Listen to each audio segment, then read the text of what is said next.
छंद की बात करें तो दोस्तों छंद के अंग कितने होते हैं, सबसे पहले याद रखना कि छंद के जो अंग होते हैं वो 6 अंग के रूप में हम मानते हैं। होते तो कहे जाते हैं 8, लेकिन 6 मुख्य रूप से मानते हैं, जिसमें इंपॉर्टेंट क्या है सर, 3, 4, 5। पहला क्या है सर, चरण या पाद होते हैं। जब भी हम छंद में पढ़ते हैं तो उसमें पहला चरण, दूसरा चरण वो होता है। वर्ण और मात्रा, हम कोई भी शब्द को लिखते हैं वो वर्ण से लिखा जाता है और उस पर हम मात्रा का यूज करते हैं, तो हम कहते हैं सर मात्रिक छंद। यति क्या होता है, गति क्या होता है, तुक क्या होता है, वेरी वेरी मोस्ट इंपॉर्टेंट। इसको क्वेश्चंस को यहाँ पर नजरअंदाज नहीं करना है, यही तो पूछा जाता है। गण क्या है, इससे भी क्वेश्चंस आते हैं, ठीक है। लेकिन अब हम पहले बात कर लेते हैं सर यति का प्रयोग। हम केवल इनमें से 3 चीजें देखेंगे, यति, गति, तुक, फिर हम चलेंगे सोरठा, दोहा, कुंडलिया, सब कुछ देख लेंगे इस वीडियो में। तो यार सुनिए, पहले अगर हम बात करते हैं यति, तो यति को समझने से पहले आपको यति, गति और तुक के बारे में आपको फैक्ट समझना है कि जब भी हम चलते हैं, जब भी हम किसी भी जगह जाते हैं, तो हम कहते हैं कि भाई थक गए हैं, रुक जाएं, थोड़ी देर विश्राम कर लें। तो हम कहते हैं सर विश्राम करने के लिए हमारी थकावट थोड़ी सी कम हो जाएगी, यानी कि कहीं जाने पर हम विश्राम करते हैं तो वो भी रुकना होता है। और जब हम लिखते हैं तो हम कहते हैं विराम चिन्ह का यूज करते हैं। लिखने के समय जब हम रुकते हैं तो हम कहते हैं अल्प विराम, अर्ध विराम। लेकिन जब हम बोलते हैं छंद के रूप में, जब हम छंद के रूप में हम लयबद्ध तरीके से बोलते हैं तो हम रुकते हैं, तो उसको हम यति कहते हैं। कैसे कि जैसे हम कोई दोहा पढ़ रहे हैं तो हम उसके बीच में हम सांस लेते हैं। अब सांस कैसे लोगे, जैसे मैं आपको यहाँ पर एक उदाहरण दे रहा हूँ, पवन तनय संकट हरण, अब हम कहेंगे मंगल मूरत रूप, राम लखन सीता सहित हृदय वसय सुरभूप। जहां पर हम कौमों की बात करते हैं, जहां पर सांस लेने की बात करते हैं, वहीं दोस्तों हम यति कहलाती है, यानी रुकने के स्थान को यति या विराम कहते हैं। पवन तनय संकट हरण, रुक गए, मंगल मूरत रूप, राम लखन सीता सहित, रुक गए, हृदय वसय सुरभूप। कंफर्म हो गया। सांस लेने की प्रकृति को हम क्या कहते हैं सर, यति कहते हैं। अब बात आती है गति क्या है। लय या प्रवाह को हम गति कहते हैं, नहीं तो आप यति को ही लय मार दो। तो ऑप्शंस में आपको बड़ा ही सही तरीके से चुनाव करना है कि यति विराम है और गति लय है। वार्णिक छंदों में इसकी आवश्यकता नहीं होती है, लेकिन मात्रिक छंदों में इसकी आवश्यकता होती है, तो हम मात्रिक पढ़ रहे हैं। जैसे पवन तनय संकट हरण, मंगल मूर्ति रूप, राम लखन सीता सहित हृदय वसय सुरभूप। हम थोड़ा सा लय में आपको बताए हैं, और थोड़ा सा और अगर हम आपको बताएं, पवन तनय संकट हरण, मंगल मूर्ति रूप, राम लखन सीता सहित हृदय वसय सुरभूप। अगर मैंने इस लय में आपको बताया तो कंफर्म पक्का हो गया होगा कि आप समझ गए होंगे, आप समझाने की कोई ज़रूरत नहीं। छंद को पढ़ते समय जब हम लयबद्ध की चीज़ की बात करते हैं तो वो होता है हमारा गति। क्लियर। अब हम बात करते हैं लास्ट पॉइंट तुक की। तुक क्या है? चरणों के अंत में एक जैसे वर्णों की आवृत्ति को तुक कहते हैं। जैसे ऊपर एग्जाम्पल में आपको लिख रहा है, पवन तनय संकट हरण मंगल मूर्ति रूप, रूप और राम लखन सीता सहित हृदय वसय सुरभूप। जो ऊपर वाला रूप है और नीचे वाला भूप है, ये क्या होते हैं? ये तुक होते हैं। याद रखिएगा, लास्ट वर्ड के दोनों लाइन में रूप और भूप है ना, बिल्कुल सेम सेम निकल रहे हैं, तो ये होता है तुक होता है। इसमें क्या होता है? चरणों के अंत में एक जैसे वर्णों की आवृत्ति को तुक कहते हैं। संस्कृत में तुक का महत्व नहीं है, लेकिन तुक ही छंद का प्राण है, ये भी याद रखना। तो क्वेश्चन में आए कि निम्नलिखित में से कौन सा छंद प्राण है, किसका छंद प्राण है डॉट डॉट, तो वो हो जाएगा तुक हो जाएगा। बात आती है गण। गण दोस्तों आपके एग्जाम में केवल ये पूछता है कि कितने होते हैं, ज़्यादा नहीं आता है। लेकिन अभी मैं बात करूंगा भाई मात्रिक और अर्ध सम्मात्रिक छंद से जो क्वेश्चंस बनते हैं यहाँ से, ठीक है। अब बात आती है गण क्या है। गण दोस्तों संख्या क्या है? 8 होती है। 3 मात्रिक वर्णों के समूह को गण कहते हैं। गणों की संख्या 8 होती है। इनके नाम और तीनों वर्णों के आदि मध्य और अंत में कहाँ लघु और कहाँ दीर्घ होगा, इसे समझने के लिए निम्नलिखित सूत्र का स्मरण रखें। गण की संख्या कितनी होती है? 8। या माता राज भान भानस लगा, मतलब यगड़, या से मगड़, तगड़, रगड़, जगड़, भगड़, नगड़, सगड़, ये क्या है सर? 1 2 3 4 5 6 7 8, ये क्या होते हैं सर? ये होते हैं गण होते हैं। आपको केवल संख्या याद रखनी है, टेंशन नहीं लेने का। हम बात कर रहे हैं छंद की। तो छंद में सबसे पहले आपको लघु मात्रा और गुरु मात्रा गिनना आना चाहिए। गिनना आना चाहिए तो भैया हमें कोई भी शॉर्टकट नहीं अपनाना है, पूरा ज्ञान लेना है पूरे वीडियोस में। हम कहते हैं सर लघु क्या है? लघु दोस्तों होती है, इसको हम कहते हैं सर ह्रस्व भी कहते हैं। क्या सर? ह्रस्व भी कहते हैं। छोटी मात्रा जिसमें होती है वो लघु होता है, या छोटा आ, छोटी ई, छोटा ओ, री। गुरु क्या होता है? गुरु इस तरीके का सिंबल होता है, और बड़ा आ, ई, ए, ओ, औ, उ और अनुस्वार, मतलब जितने भी अंग आह की बात करते हैं। ठीक है, यह आपको कंफर्म हो गया। ये मैंने क्यों बताया? क्योंकि अभी मैं जब आपको एग्जाम्पल दूंगा तो मात्राएं गिननी पड़ेंगी। क्यों? क्योंकि भाई जब आपसे एक एग्जाम्पल पूछ लेता है एग्जाम में, कहता है निम्नलिखित में से कौन दोहा है, कौन सोरठा है, तो भैया ये काम आता है। ठीक है, तो याद रखना है। तो ए, ओ, औ में 2 मात्राएं होती हैं, और इनमें सभी में कितने होते हैं? 4 अक्षर में केवल 1 मात्रा होती है। अभी बताऊंगा, टेंशन मत लो। सबसे पहले अगर हम बात करते हैं मात्रिक छंद। मात्रिक छंद जो होता है, मैं यही पढ़ने वाला हूँ। अब मैं लय पे आया हूँ। अभी तक पूरा हमने आपको सिस्टमेटिक बताया कि यति, गति और तुक से क्या क्वेश्चंस होते हैं, वो पूरा क्लियर हो गया, गढ़ क्लियर हो गया। बात करते हैं सममात्रिक छंद, अर्ध सममात्रिक छंद, विषम मात्रिक छंद। 3 प्रकार के मात्रिक छंद होते हैं, जिसमें सममात्रिक छंद बहुत ज्यादा पूछा जाता है, जिसकी ट्रिक है चारों गीत हर गीतिका। सममात्रिक छंद सबसे पहले पढ़ते हैं, फिर उसके बाद में अर्ध सममात्रिक छंद पढ़ेंगे। तो सबसे पहले यार याद रखो कि चारों गीत हर गीतिका का मतलब क्या है। तो मात्रिक छंद में पहला पार्ट है सममात्रिक छंद। सममात्रिक छंद हम देखते हैं कि चारों गीत हर गीतिका में मतलब ये है कि क्वेश्चंस में आपसे ये पूछेगा कि निम्नलिखित में से कौन सा सममात्रिक छंद है और कौन सा नहीं है। तो बस ये ट्रिक आपको वहां पर काम आएगी। आपको पता रहेगा कि चारों गीत हर गीतिका जो है सममात्रिक छंद होते हैं, तो कोई रोक नहीं सकता क्वेश्चन सही करने से।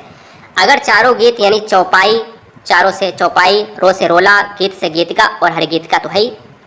अगर चारों गीत हर गीतिका हमारे दिमाग में है कि ये सममात्रिक छंद है, तो हमें कोई नहीं रोक सकता कि क्वेश्चन सही ना हो। तो सिंपल सी बात है कि यह आपको याद रखनी होगी। अब बात आती है चौपाई में कितनी मात्राएं होती हैं। पहली बार हमेशा यही क्वेश्चन आता है, हमेशा ही क्वेश्चन आया है, पिछली बार भी आया। रोला में कितनी मात्राएं होती हैं? 24 होती हैं। चौपाई में 16 होती हैं। गीतिका में होती हैं 26 और हर गीतिका में होती है 28 मात्राएं। ये आपको लिख लेना है बहुत अच्छी तरीके से। अब मैं आपको बताता हूं कि मात्राओं को गिनते कैसे हैं, चौपाई में क्या होता है। ठीक है, तो सममात्रिक छंद में कौन कौन से आते हैं? चौपाई आता है, रोला आता है, गीतिका यानी हर गीतिका। तो ये चीजें आपको याद है। अब बात करते हैं सबसे पहले चौपाई की। चौपाई की बात करते हैं। हमने कहा मात्रिक समछंद है। अगर आपसे पूछे कि चौपाई निम्नलिखित में से कैसा है, तो आप कहोगे सर कैसा है? सममात्रिक छंद या मात्रिक समछंद। हमने याद कैसे किया था? चारों गीत हर गीतिका यानी चौपाई। रोला है, पूछे रोला कैसा है? सममात्रिक। हर गीतिका, गीत का पूछे कैसा है? सममात्रिक। तो सबसे पहले चौपाई में 4 चरण होते हैं। प्रत्येक चरण की बात अगर हम करें तो 16-16, लेकिन अगर हम बात करें चरण की बात छोड़ो, हर लाइन में आपको 16-16 मात्राएं गिन लेनी है। मात्राएं गिनते हैं, देखिएगा। सूरज फिर से है मुस्कुराया, मुस्काया, कोयलिया ने गान सुनाया। अब ये देखिएगा, इसमें मात्राएं आपको गिननी है कि क्या एक लाइन में 16 होती हैं, क्या दूसरी लाइन में भी 16 होती हैं। तो भैया क्या होगा? चौपाई होगा पक्का। सूरज हमने कहा बड़ा है ऊ, तो 2 लेनी है, 2। इसमें छोटा है तो 2 1 3, 3 1 4, 5 6 7 8 9 10 11 12 13 14 और 15 16। आप कहोगे सर कैसे हो गया? ये देखो, बड़ा ऊ है 2 ले लिया था, इसमें सर छोटा है 1 ले लिया था, इसमें छोटा है 1 ले लिया था, इसमें छोटा है 1 ले लिया था, इसमें छोटा है 1 ले लिया था, इसमें बड़ा है ए है ना, बड़ा है 2 ले लिया था, इसमें भी बड़ा है मात्रा, इसमें भी 2 ले लिया, इसमें छोटी मात्रा 1 ले लिया, इसका 1 और इसका 2 और इसका 2। 1 हो गया, 2 3 हो गया, 4 5 हो गया, 6 हो गया, 7 8 हो गया, 9 10 हो गया, 11 हो गया, 12 हो गया, 13 हो गया, 14 हो गया, 15 16। समझ में आ गया? अब तो मैंने अच्छी तरीके से समझा दिया।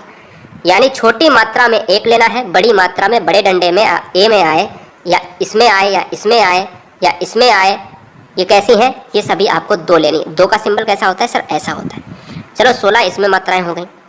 इसमें देखते हैं, को बड़ा है, 2 ले लिया, छोटा है 1 ले लिया, छोटा है 1 ले लिया, बड़ा है 2 ले लिया, डंडा है ना, बड़ा है ए है ना, 2 ले लिया, बड़ा है 2 ले लिया, ना छोटा है 1, सु छोटा है 1, ना बड़ा है 2 और ये 2 हो गया। तो 4 5 6 7 8 9 10 11 12 13 14 15 16।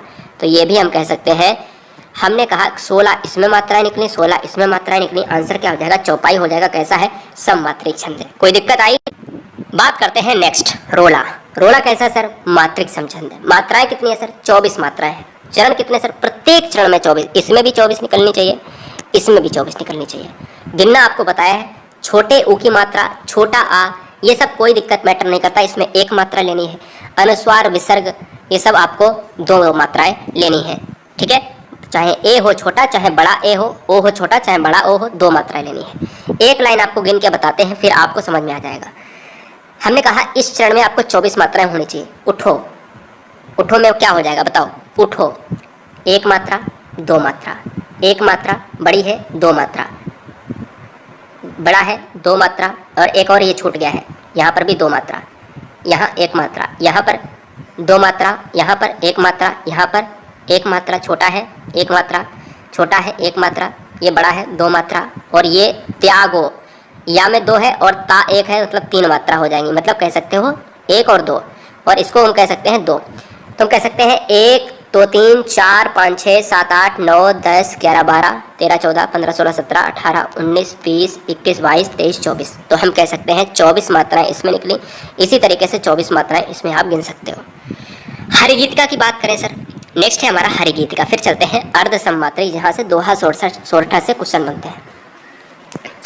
हरिगीतिका से क्वेश्चन क्या बनते हैं सर, कहता है सबसे पहले कि कैसा है, तो हमने कहा कि चारों गीत हरिगीत का ट्रिक बताई आपको, तो आपका हो गया सममात्रिक छंद। चरण कितने सर, चरण में कितनी कितनी मात्रा है, तो आपको कहना है 28। तो आपको केवल 28 रखनी है याद। अब तो गिन तो लोगे, पक्का ही पता है मुझे, गिन लोगे कोई भी दिक्कत नहीं, 2 बार मैंने बता दिया आपको। अब बात करते हैं मात्रिक छंद का दूसरा पार्ट है अर्ध सममात्रिक। यहीं से क्वेश्चन बनेगा, इससे ज़्यादा आपको नहीं पढ़ना है। अर्ध सममात्रिक छंद क्या है, अर्ध सममात्रिक में आपको याद रखना है दोहा, सोरठा, बरबय और उल्लाला, है ना। दोहा, सोरठा, बरबय और उल्लाला, ये आपको याद रखना है बहुत ही अच्छी तरीके से। अब याद कैसे करोगे, इसकी ट्रिक मेरे दिमाग में आ गई। 200 रन बनाए, 200 रन बनाए, यानी 200 रन ठोक दिए, और किससे ठोक दिए, बल्ले से ठोक दिए, बल्ले से ठोक दिए। तो ये बताओ 200 रन रोहित शर्मा ने अगर बनाएंगे तो वो किससे बनाएंगे, बल्ले से, बा से बरबय और बल्ला लल्ला। तो आप समझ रहे हो ना, जब कहे आपसे चारों गीत हरिगीतिका कैसे हैं, तो वो सममात्रिक है। 200 रन बल्ले से वो हो जाएंगे अर्ध सममात्रिक। जिसमें आपसे क्वेश्चन कैसे पूछता है कि निम्नलिखित में से दोहा, दोहा कैसा छंद है, और ऑप्शन होंगे सममात्रिक, अर्ध सममात्रिक। तो आप कैसे मारोगे, तो आप मारोगे भैया ट्रिक से। तो नीचे लिख लेना है ट्रिक में 200 रन बल्ले से, कैसा है सर, अर्ध सममात्रिक। तो दोहा भी आपका अर्ध सममात्रिक है, सोरठा भी आपका अर्ध सममात्रिक है, बरबय भी आपका अर्ध सममात्रिक है, और उल्लाला भी। पहला क्वेश्चन क्लियर हुआ। दूसरा क्वेश्चन, दोहा में कितनी मात्राएं होती हैं, पहले और तीसरे चरण में होती हैं 13 मात्राएं, दूसरे और चौथे चरण में होती हैं 11 मात्राएं। सोरठा में 11 पहले और तीसरे चरण में सोरठा में 11 मात्राएं, और दूसरे और चौथे चरण में सोरठा में 13 मात्राएं। मैं बताऊंगा अभी। बरबय में 12-7 और उल्लाला में 15-13। अब दूसरा क्वेश्चन हो गया। तीसरा क्वेश्चन इस तरीके से पूछता है, ध्यान दीजिएगा। कहता है दोहा में कुल कितनी मात्राएं होती हैं, तो 13 + 11 बराबर कितनी हो गई, 24।